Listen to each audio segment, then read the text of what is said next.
Y'all, I'm a little hoarse. I hope my voice holds out. Mr. Speaker, Mr. President, ladies and gentlemen of the General Assembly, my fellow South Carolinians, we are here tonight to address challenges and opportunities. But first, as in prior years, I'd like to recognize those in uniform whom we lost in the line of duty in 2022. Officer Roy Andrew Barr of the Casey Police Department, Deputy Austin Derek Aldridge of the Spartanburg County Sheriff's Office, Corporal Sarah K. Weaver of Florence County Emergency Medical Services, and Master Police Officer Terrell Owens Riley of the Columbia Police Department. To the families and loved ones of these brave South Carolinians, with all our hearts, we offer our condolences. We are eternally grateful for your service. I'm delighted to have with us once again tonight our First Lady, my bride Peggy, whose son Henry Jr., whose wife Virginia is at home with their 4-month-old daughter, Margot Gray. Also, our daughter Mary Rogers, whose husband Sam is home with their 7-month-old son, James Dargan. Will y'all please stand and let's say hello to you.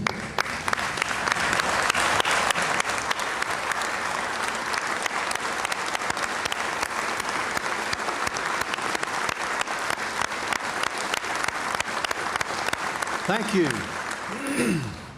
And our Lieutenant Governor Pamela Evett and her husband David are here tonight. Please stand and be recognized.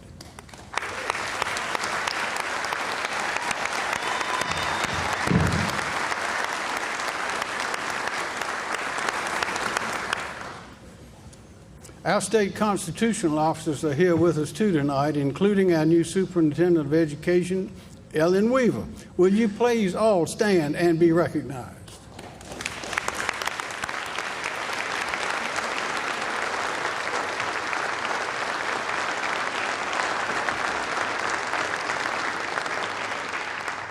Finally, will the members of the best cabinet in the nation please stand and be recognized?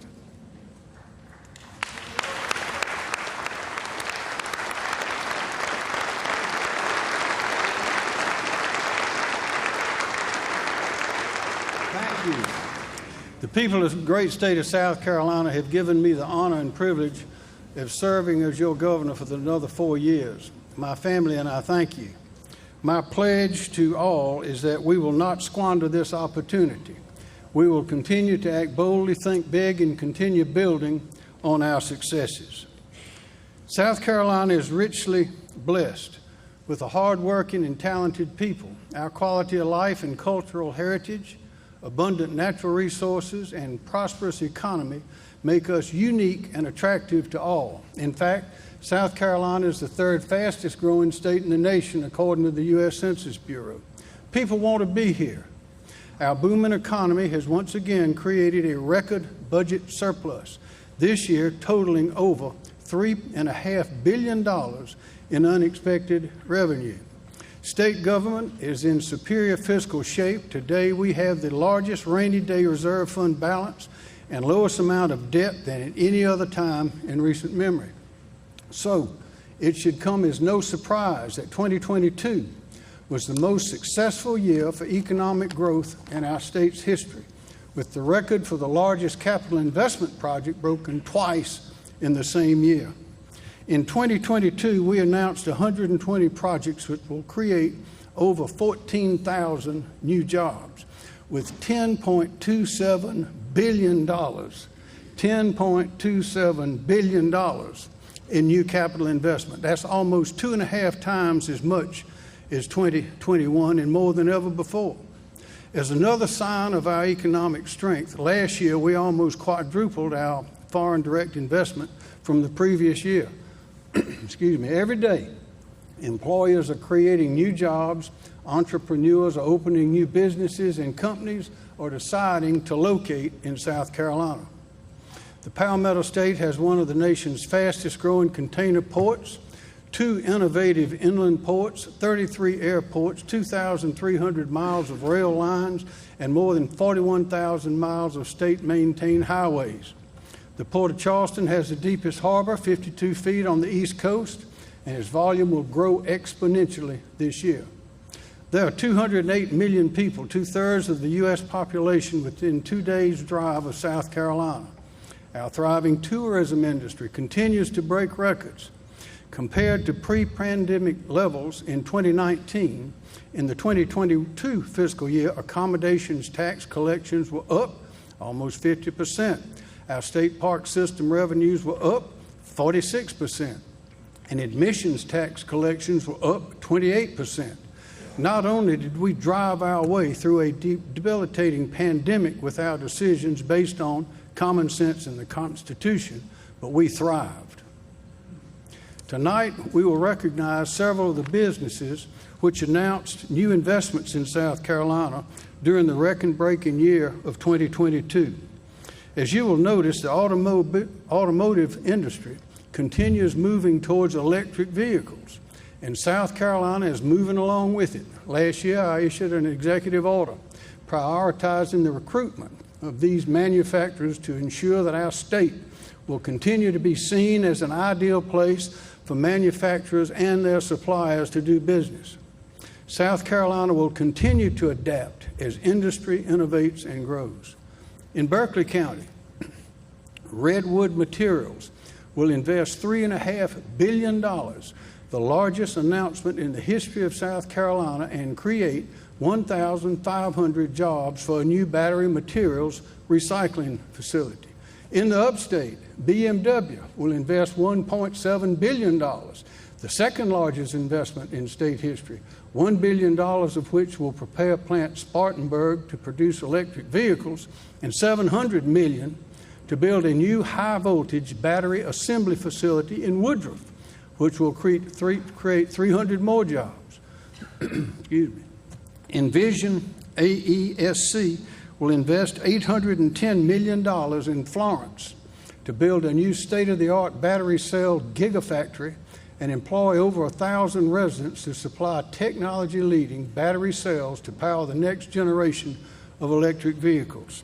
In Colleton County, Control Matic Pomega will build a 3 gigawatt-hour capacity lithium-ion battery factory that will produce grill-scale energy storage. The company's $279 million investment will create approximately 575 new jobs. Bosch made 2 announcements in 22 that continue to develop the company's nearly 50-year history in the state of South Carolina. In Anderson County, Bosch plans to invest $200 million and create up to 350 new jobs to expand operations to become the company's first production operation of fuel cell technology in the United States. And in Dorchester County, Bosch launched the production of electric motors to support the U.S. market demand for electrified vehicles, with plans for future growth.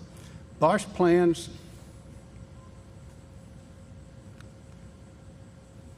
to invest $200 million and create up to 350 new jobs to expand operations to become the country's first production operation of fuel technology in the United States, as I said.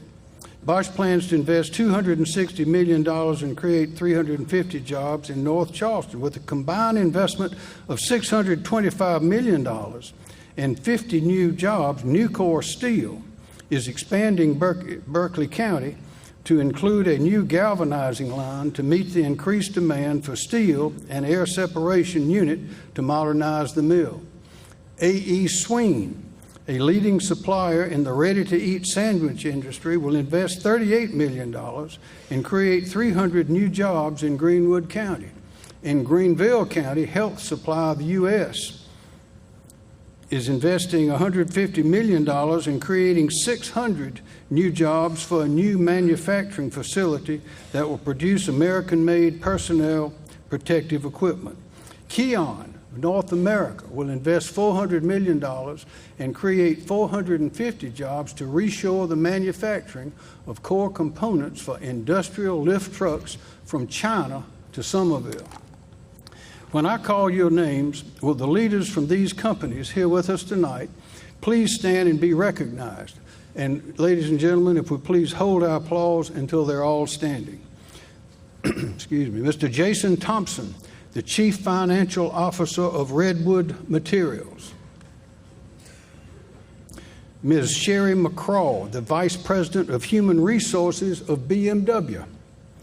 Mr. Jeff Deaton, the Managing Director for North America of Envision AESC. Mr. Bahadir Vetki, the Chief Executive Officer of Control Magnet Pomega. Mr. Mike Sweaty, the President of Bosch North America. Mr. Nathan Prain Gear, the Vice President and General Manager of Nucor Steel. Ms. Christy Broadwater, the Senior Vice President of Human Resources for EA Sween. Mr. Chris Garcia, the Chief Executive Officer of Health Supply US. Mr. Jonathan Dawley, the President and Chief Executive Officer of Keon, North America. And finally, our Secretary of Commerce, Harry Lightsey, and his remarkable team, which worked around the clock to produce these successes, and they're here tonight. Ladies and gentlemen, we thank you all for making 2022 a record-breaking year in South Carolina, and this year, let's do it again.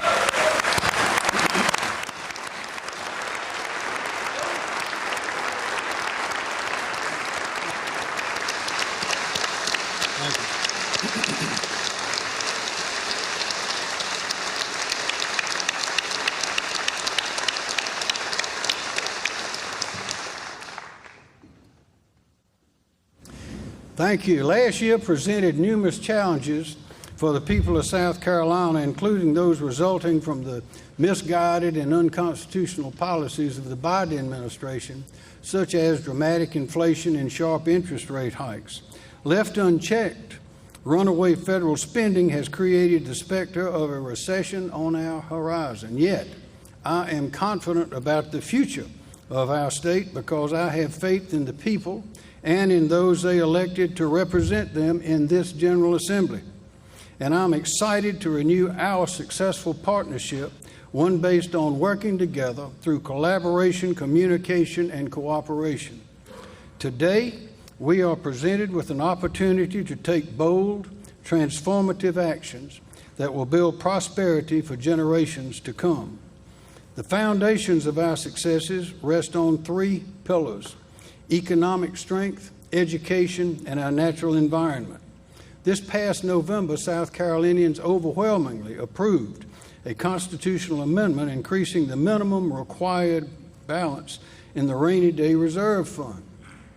It was increased from 5% to 7% of the total amount of General Appropriations Act funds available to be appropriated in any year.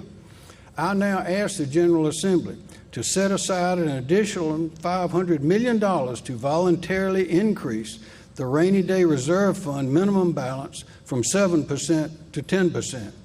By saving this money instead of spending it, we can once again be prepared for any future economic uncertainties should they arise.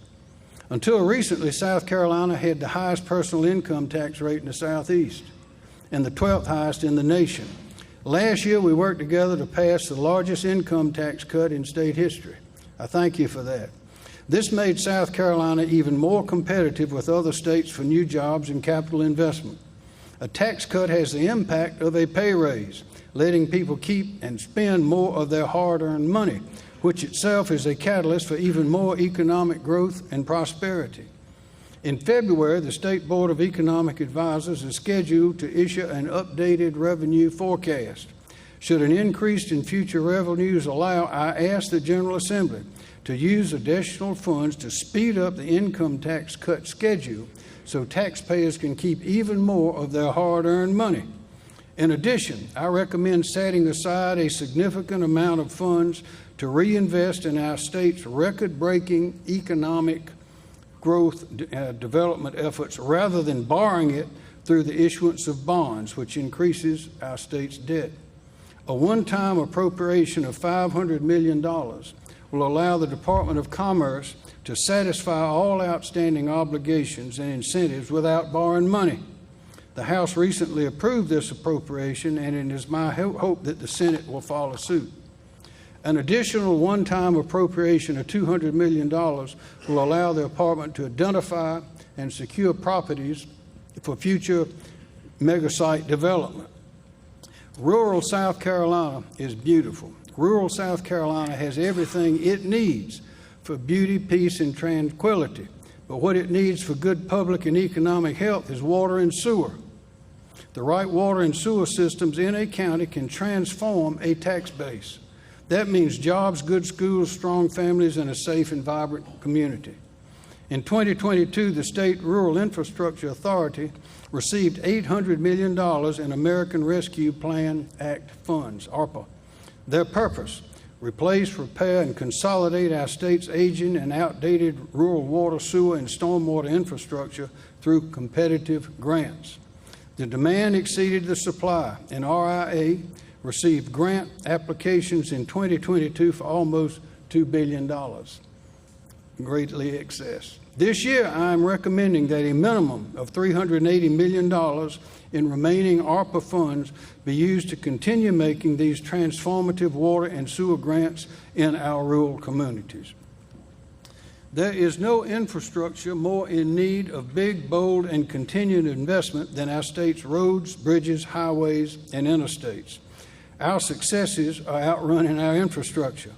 Last year, the Department of Transportation got almost $1 billion to accelerate and jumpstart construction, expansion, and improvements to our state-owned roads, bridges, highways, and to widen our interstates. However, in the immortal words of Jerry Reed, we got a long way to go and a short time to get there. So we got to invest more, and we got to move now. This year, my executive budget provides an additional $850 million to continue speeding up the completion of projects which will relieve traffic congestion on interstates and highways, repair or repave local roads, and fix over 400 bridges across our state. Education. Working together, we've taken bold steps to improve the education of our children that they receive in the classroom.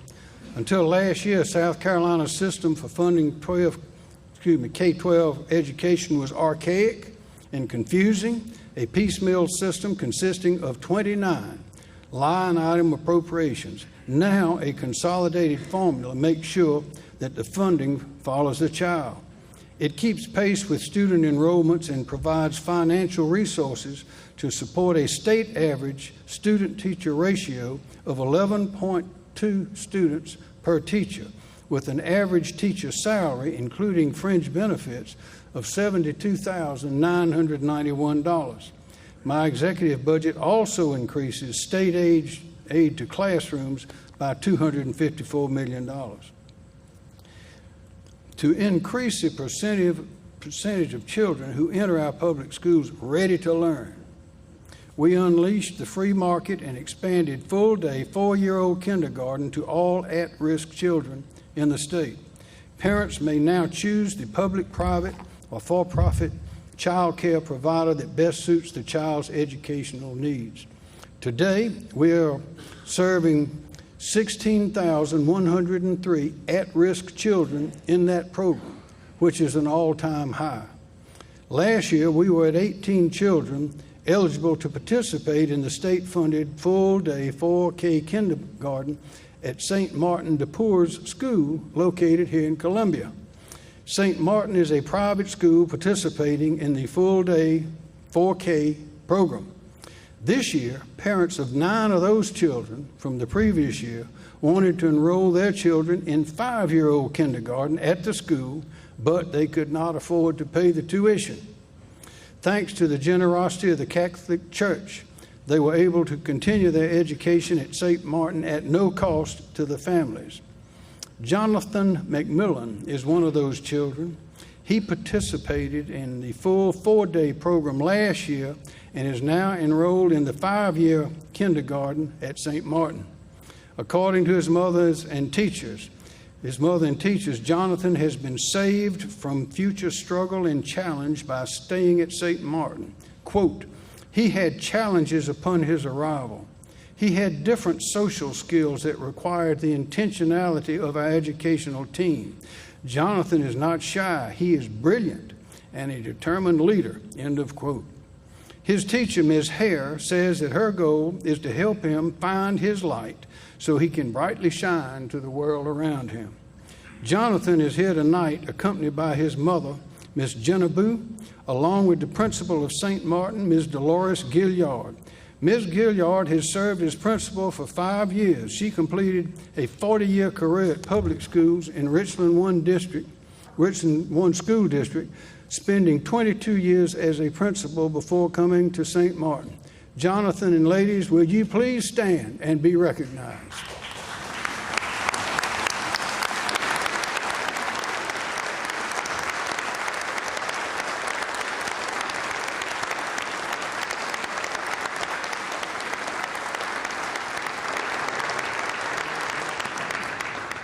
Thank you. My executive budget also provides $25 million in lottery dollars for the creation of education scholarship accounts, also called ESAs, pending a change in the law by the General Assembly. These funds will allow lower-income parents to choose the type of education environment and instruction that best suits their child's unique needs. Teacher pay. My executive budget also proposes to continue the remarkable progress we have made in raising teacher pay, and we must do more. New teaching positions are being created every year at new schools constructed to keep up with our growing population.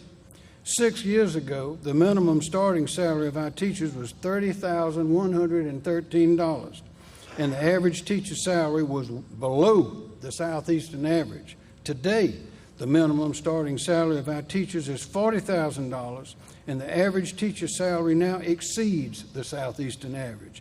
That is progress.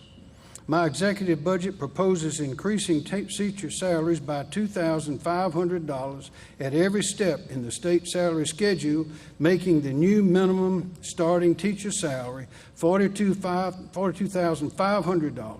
My goal by 2026 is a minimum starting salary of at least $500, $50,000.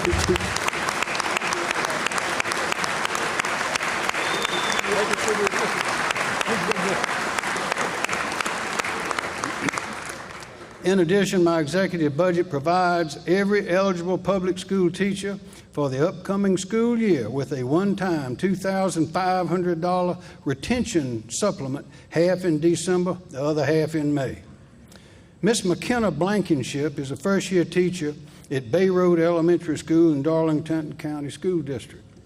She teaches the first grade. Miss Blankenship was a teaching fellow at Francis Marion University, where she completed her bachelor's degree. She is the daughter of Ms. Jennifer Blankenship, also a teacher in the Darlington County School District.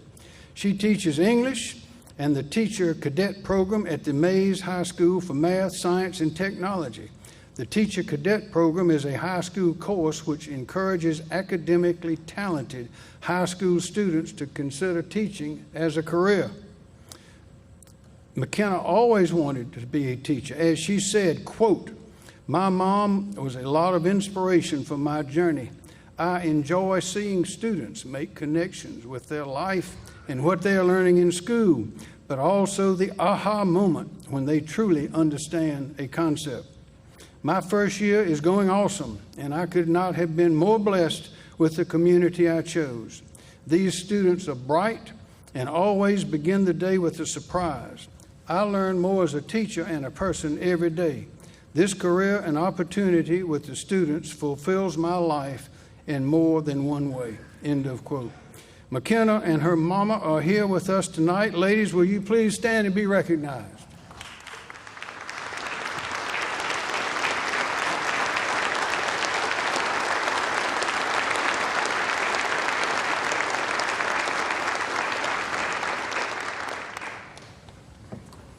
Placing an armed certified school resource officer known as an SRO in every school in every county all day, every day has been one of my top priorities. At my request, the General Assembly began funding a grant program administered by the Department of Public Safety, DPS, to provide school districts with funds to hire more resource officers for our 1,283 schools. The grant program has been very successful and has more than doubled the number of officers assigned to a school, going from 406 to 982 in just 4 years. This year, I'm recommending an additional $27.3 million to provide an additional 188 schools with a school resource officer. With this appropriation, 90% of South Carolina's public schools will have a school resource officer assigned to their campus.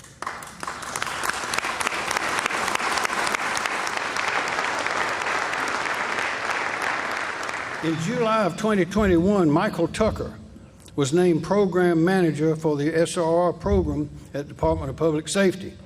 During Mr. Tucker's first year working with school districts and local law enforcement agencies, the number of state-funded school resource officers increased by 74%. For his exemplary work to improve school safety in our state, Mr. Tucker was recognized in October as the DPS Public Servant of the Year. Joining Michael tonight is the Director of the Department of Public Safety, Rob Woods, and Chief of Staff, Michael Oliver.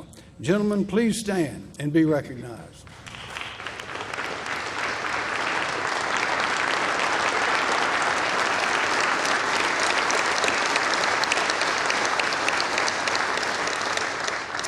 Thank you. To train our state's school resource officers, I recommend providing the State Law Enforcement Division with the $3.5 million to create the Center for School Safety and Targeted Violence.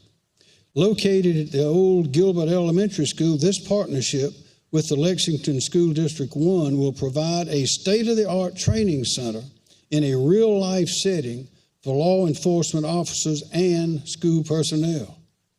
Last year, we expanded the investigative jurisdiction of the State Inspector General to reflect concerns that South Carolinians have regarding the management of our public schools, especially the management of taxpayer funds by public school boards.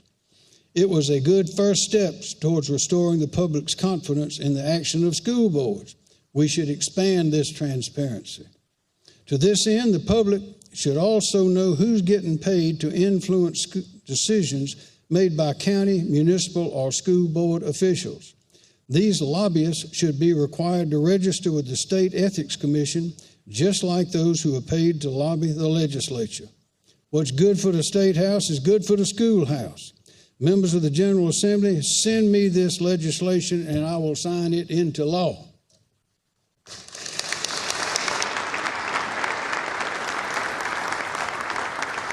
We know that access to an affordable degree or skilled trade certificate is essential to ensure that our state has the trained and educated workforce to compete for jobs and investment in the future. Manufacturers in particular view the availability of skilled labor as critical to their decisions to invest here. To address the critical labor shortage affecting key sectors of our economy, I'm asking the General Assembly to invest an additional $78 million in lottery funds to expand workforce scholarships for the future through the South Carolina Technical College system. In the last 2 years, this highly successful program has empowered over 10,000 South Carolinians to earn an industry credential in high-demand careers like manufacturing, healthcare, computer science, information technology, transportation, logistics, and construction. Gina Roccanella, a graduate of Airport High School in Lexington School District 2, is pursuing an associate degree in early childhood and elementary education from Midlands Technical College. In the afternoons, she works in an after-school program caring for preschool and elementary age students. After-school programs provide activities for students and allow mothers and fathers to work. After completing her associate degree, Ms. Roccanella plans to transfer to a 4-year college to complete her teacher certification requirements and become a teacher. She received a workforce scholarship to attend Midlands Technical College because all regions of our state face a critical shortage of child care workers. According to the U.S. Census Bureau labor statistics, there are 100,000 fewer child care workers today in America than before the pandemic. They are in high demand. Ms. Roccanella is joining us tonight, and with her is Dr. Ron Reams, President of Midlands Technical College. And this would not have been possible without the tremendous leadership of Dr. Tim Hardy, President of the State Technical College System, who is also here tonight. Will you all please stand and be recognized? All y'all.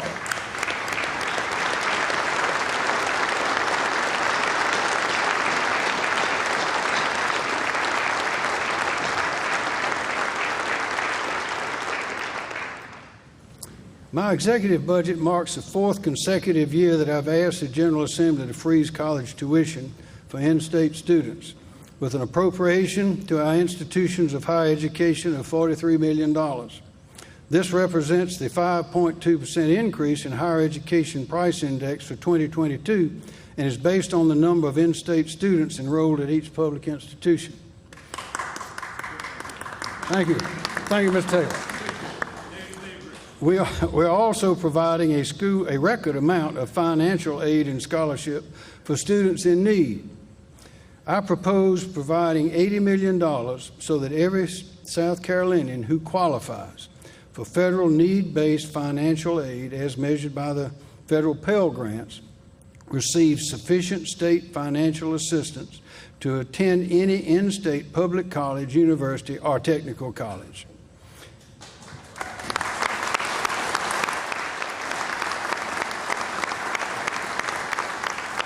And students at private, independent, and historically black colleges and universities will receive an additional $20 million for tuition grants and assistance. In just 2 years, the University of South Carolina has almost doubled the number of in-state students receiving need-based grants from 2,000 students to more than 3,900 from every county in our state.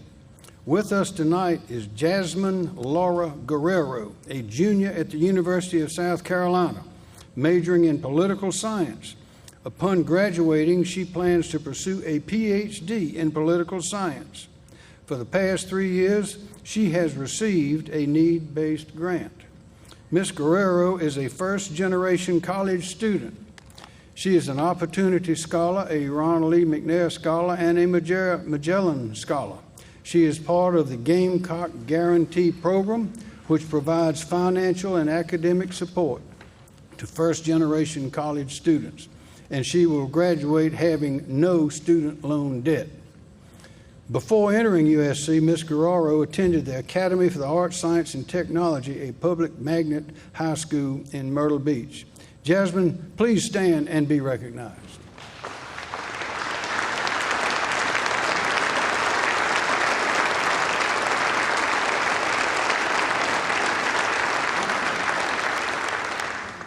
Ladies and gentlemen, we must continue to address the repairs needed at the aging state-owned buildings and infrastructure on the campuses of our four-year colleges, technical colleges, and universities. I ask the General Assembly to join me in paying down the state's deferred maintenance liability with $209 million in capital reserve funds to be distributed pro rata based on each institution's in-state enrollment. Let's pay for this right now rather than borrowing it and creating more debt. In addition, I ask that the General Assembly complete the funding of the Battelle Alliance, a collaborative nuclear sciences research partnership between the University of South Carolina, Clemson University, South Carolina State University, and the Savannah River National Laboratory.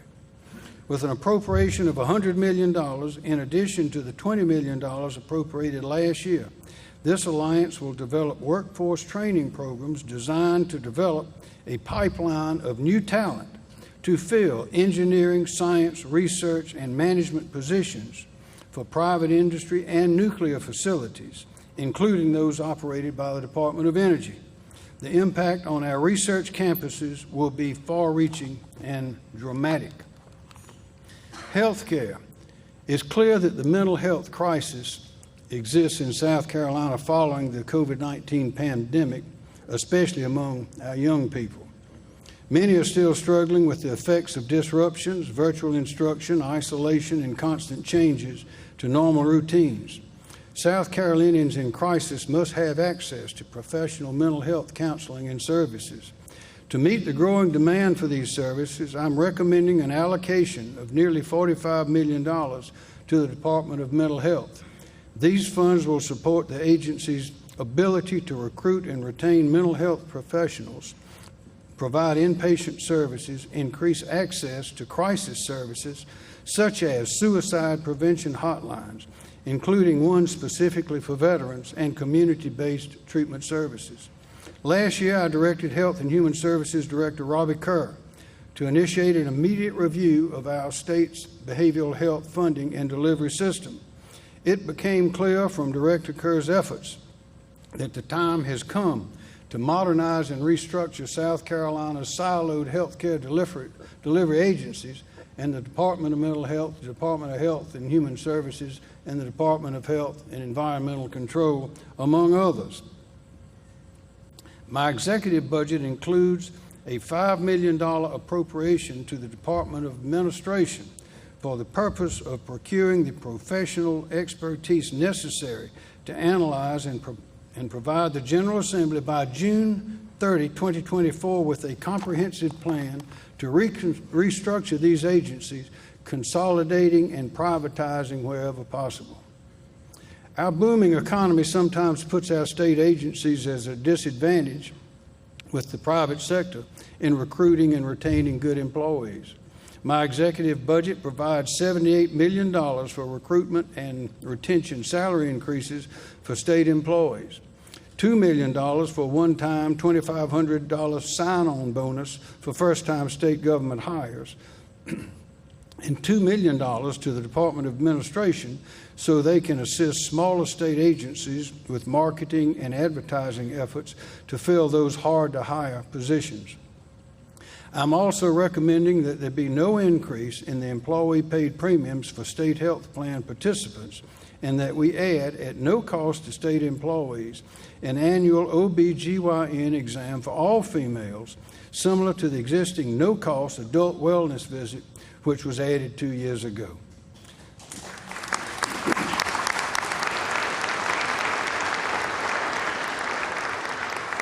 Finally, the South Carolina retirement system, often called the state pension plan, has one of the largest unfunded liabilities in the nation at nearly $24 million. The system only has assets equal to 64% of what is required to pay beneficiaries, which places our pension system fifth worst in the nation.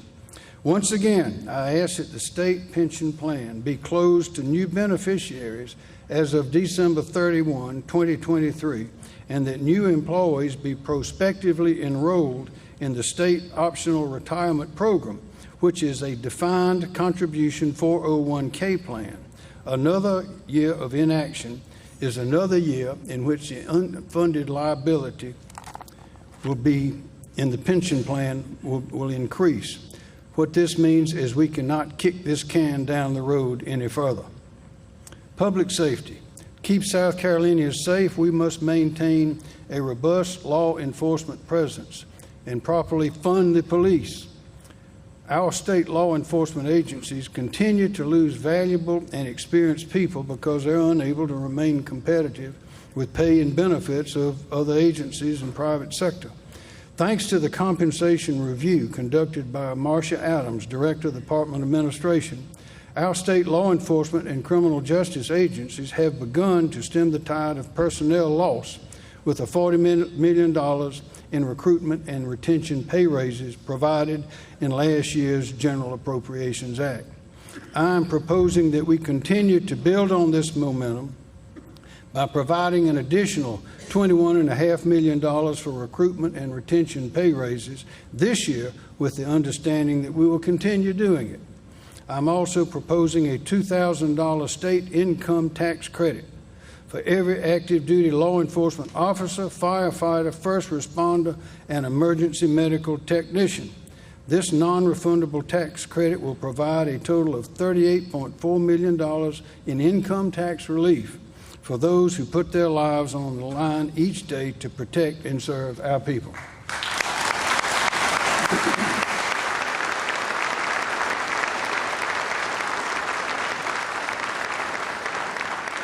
In addition, I recommend that we maintain the proviso suspending the $10,000 retirement cap for anyone enrolled in the police officers' retirement system.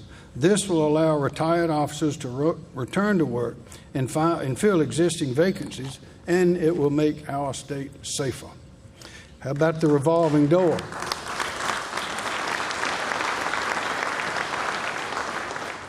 Ladies and gentlemen, our law enforcement officers know who the repeat criminals are.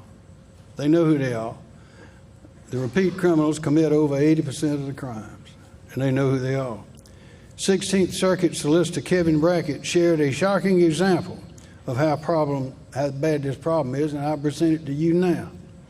On September 30, 2018, a repeat criminal, whose name I will not mention, who had a prior record of drugs, assault and battery, burglary, and illegal gun possession, was arrested and charged with possession of 2 stolen pistols, possession with intent to distribute crack and fentanyl, and to distribute it near a park or school, resisting arrest, and possession of a stolen M16A4 machine gun. As September 30, 2018. He was released on a $10,000 bond. Less than 4 months later, he was charged with domestic violence of a high and aggravated nature. For what? For violently assaulting his pregnant girlfriend. Once again, he was released on bond. Then a few weeks after that, this repeat criminal out on bond shot 2 people, killing 1. The surviving gunshot victim was the same pregnant girlfriend he assaulted weeks earlier. He also held 4 people at gunpoint, assaulting 3 of them with a hammer. He fled and then shot a 3rd victim later that same day, but she survived. Finally, after all that, he was arrested, convicted, and was eventually sentenced to life in prison. Unfortunately, ladies and gentlemen, this is happening every day. My question is, how long are we going to let this keep happening? How long?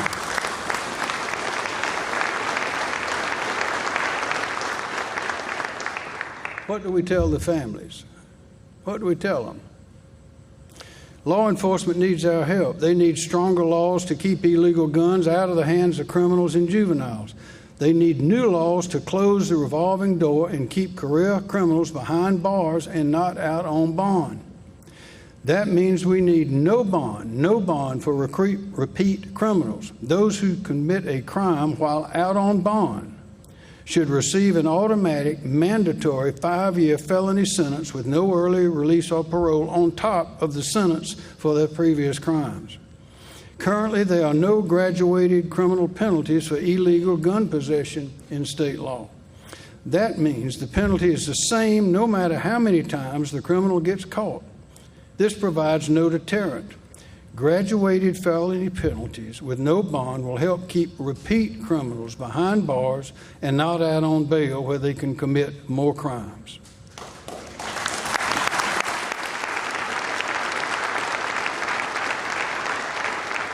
But that's not all. We also need to stop shady bail bond practices. Last October, I directed the Department of Insurance to crack down on these practices within the limited authority that it has. Today, I propose to you the establishment of minimum standards for court-ordered GPS or electronic monitoring and the imposition of penalties on bondsmen who fail to maintain electric monitoring or fail to report violations of bond conditions to the court. Another point. We have today no means to carry out a death sentence in South Carolina. And nobody knows that better than the murderers and the killers. The families and loved ones of these murderers know it too. The Department of Corrections has been unable to carry out the death penalty by lethal injection since 2011 because the companies that make the drugs will not sell them unless their identities are shielded by state law from anti-death penalty activists. 14 states have enacted such a shield law. Director Brian Sterling and I have asked the General Assembly to address this for 5 years. In an effort to solve this problem, you will remember that we amended the death penalty law to make the electric chair the default method if legal injection was unavailable, and added the firing squad as a new means of execution. It was immediately challenged in court. Scheduled executions were halted, and we now, once again, await a decision by our state Supreme Court. Once again. Ladies and gentlemen, we cannot keep waiting. I ask this General Assembly, pass a SHIELD law. We must give these grieving families and loved ones the justice and closure they are owed by law, and tell the people of South Carolina that their government believes in the rule of law just like they do.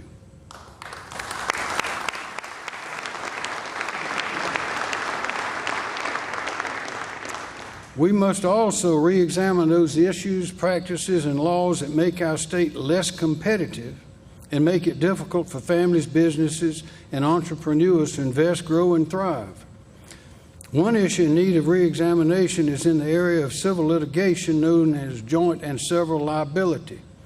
Nobody, including business owners, should be penalized for the actions of others simply because they have more money. Nor should anyone be absolved of responsibility for their own actions.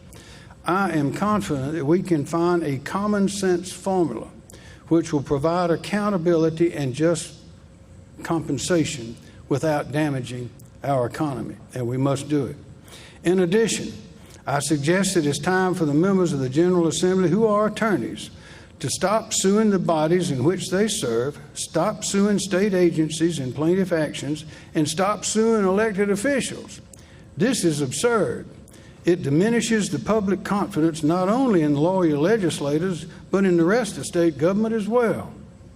We must also ensure that the public has confidence in whom and how our state's judges are selected by making the process more transparent and accountable.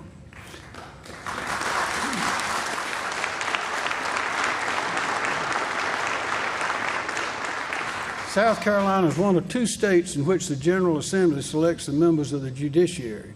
It appears that the confidence in this arrangement is waning.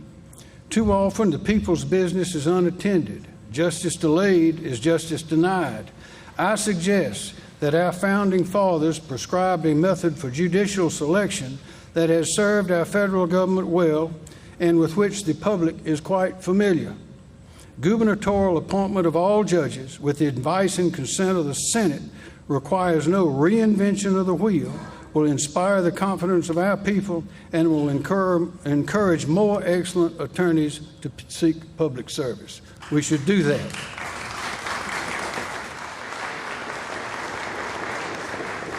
Last year, the U.S. Supreme Court ruling in Dobbs against Jackson Women's Health Organization gave us cause for confidence when it recognized that Roe against Wade was egregiously wrong, and, quote, on the day it was decided, and that the U.S. Constitution does not prohibit states from regulating or prohibiting abortion. Unfortunately, the South Carolina Supreme Court delivered a temporary setback earlier this month. In a 3-2 decision, the court struck down the Fetal Heartbeat and Protection from Abortion Act. Our court concluded that it violated a South Carolina constitutional provision that was proposed and adopted before Roe v. Wade at a time when nearly all abortions were illegal in South Carolina. I say respectfully, the court's decision is at odds with the law and the facts, and the lead opinion's results-oriented reasoning threatens to disrupt our constitutional separation of powers. When I signed the Heartbeat Act into law, I was confident that it was constitutional. I still am. Therefore, I will be filing a petition for rehearing next week along with other state officials, and I remain optimistic that we will prevail in our historic fight to protect and defend the right to and the sanctity of life.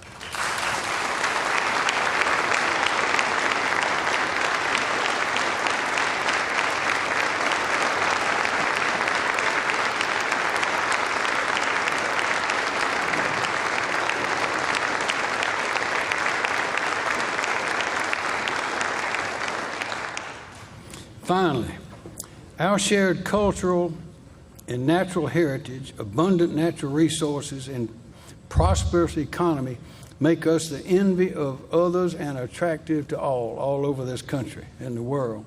Explorers for kings and queens marveled at our mountains, beaches, sea islands, and marshes.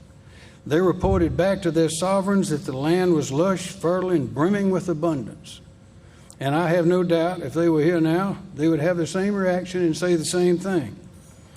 When the French, Spanish, and English settlers began arriving in South Carolina over 450 years ago, there were about 24 groups of tribes or indigenous peoples, Indians, Native Americans, residing in the Low Country. The Ashpoo, Bohicket, Combee, Edisto, Kiowa, Siwee, St. Helena, and Wando, among others, lived and thrived here, and their names live on today as majestic rivers, sea islands, towns, and other entities. Currently, a number of these tribes are officially recognized. The Catawba Indian Nation, the Beaver Creek Indians, the Edisto Natchez Cusco Tribe of South Carolina, the PD Indian Nation of Upper South Carolina, the PD Indian Tribe, the Piedmont American Indian Association, the Santee Indian Organization, the Sumter Tribe of Cheraw Indians, the Waccamaw Indian people, and the Wackamosaw Tribe of Varnertown Indians. Many of these leaders of South Carolina's tribes are here with us today. Will you please stand and be recognized?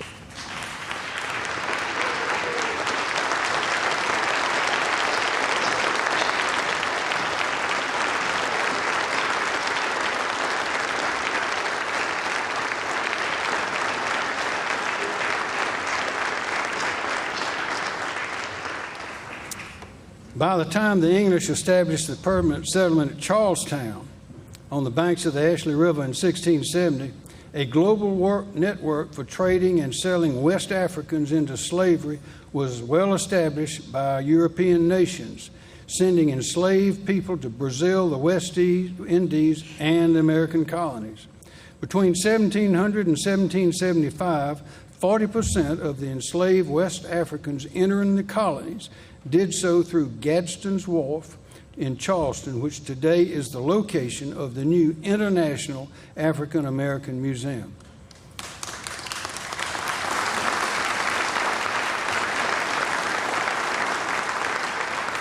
They came from the Windward Coast, the Ivory Coast, and the Gold Coast areas of West Africa, known today as Senegal, Sierra Leone, the Republic of Congo, and Ghana. This importation of enslaved persons was criminalized in the United States in 1808. Many descendants of these people are proudly represented today by the Gullah Geechee Nation, some living in South Carolina on the Sea Island properties owned by their ancestors. The Penn Center on St. Helena Island, with its national landmark designation, serves as the cultural capital and historic repository for the preservation of our Gullah heritage. Queen Quet Margarita L. Goodwine, chiefess of the Gullah Geechee Nation, is with us tonight. Ma'am, please stand and be recognized.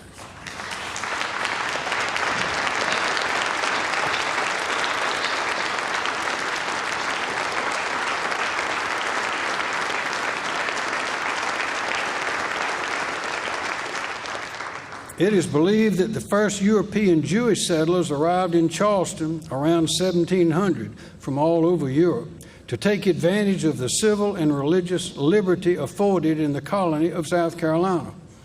The congregation of Kahal Kadosh Beth Elohim has been the oldest synagogue in continuous use in North America and is known as the cornerstone of American Reform Judaism. By 1800, South Carolina had the largest Jewish population of any state in the United States. More battles and skirmishes were fought during the Revolutionary War in South Carolina than in any other state, over 200. The victory at Cowpens over the British Army turned the tide of the American Revolution and secured life, liberty, and the pursuit of happiness for a new nation. And the term sandlapper was born from a colloquial nickname bestowed upon South Carolinians by retreating, I repeat, retreating British troops. Efforts are now underway to preserve the stories and places of all these historic events and people that I mentioned and others. Clearly, South Carolina has an incomparable culture and natural heritage and distinguishes our state and people from others. We must honor, preserve, and be good stewards of that which we have been given. Economic growth and preservation of our shared heritage are not opposing objectives which must be balanced as a competition, one against the other. Instead, they are complementary, intertwined, and inseparable, each dependent on the other. To strengthen one is to strengthen the other. The question today before us is, will anybody recognize South Carolina in 100 years from now? Will we allow our state's culturally and environmentally significant places, structures, monuments, lands, islands, and waters to be lost to overdevelopment, to mismanagement, to flooding, erosion, or storm damage? Or will we preserve and protect our history, our culture, and our environment, and the public's access to them before they are lost forever? This is our moment to act while we still can. To that end, I'm recommending that a total of $266 million be appropriated to the Conservation Land Bank, the Department of Natural Resources, and the Office of Resilience for the purpose of identifying and preserving culturally or environmentally significant properties and tracts in which the public access is in jeopardy of being lost forever.